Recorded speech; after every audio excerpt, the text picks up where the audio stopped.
What is the Silence Act? Can you tell us a little bit about that? So, on October 21st, the outgoing governor of Pennsylvania, Tom Corbett, he signed a bill trying to limit the ability of prisoners to speak and also journalists to record them and anybody to listen to them. And the way they did it was they passed a law saying that victims of personal injury crimes could sue someone to prevent them from speaking because it might re-injure that person. So it's directly limiting speech, a direct violation of the First Amendment. How does the Silence Act affect these prisoners that are now unable to speak?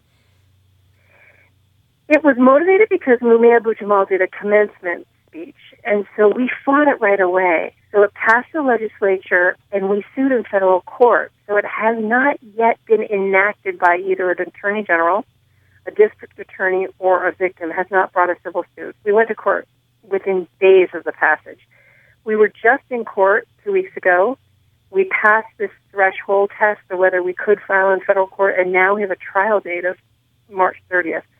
The district attorney's office in Philadelphia has pledged not to enforce the law because it's a law that allows for a civil penalty and a civil remedy, meaning that the district attorney or the attorney general could sue me as a reporter, could sue Mumia Abu-Jamal as a journalist who's inside prison.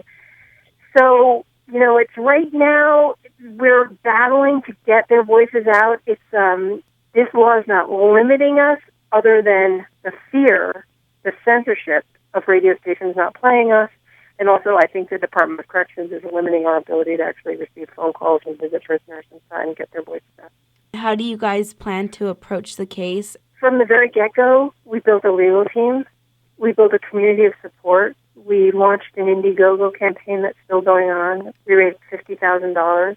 We are going to beat back this law. This law is intended to be the front lines, the first one of laws that roll out across the country. So we're going to prevent this from happening because we need the voices of prisoners in the public debate and dialogue. So we are actively going to make sure that we get these voices heard. Are the prisoners prepared to fight this case? They are. Our lawsuit includes 5 prisoners who are currently inside writing and recording right now. In what ways could going to court and winning the case be beneficial to the community listeners, to the prisoners? We try to make sure that radio stations and public media outlets and any kind of broadcast media have access to prisoners' voices. We'll always do that first. If we have to challenge laws, if we have to challenge ordinances, if we have to challenge Department of Corrections policies, we will. We're not going to, just let our First Amendment rights be violated.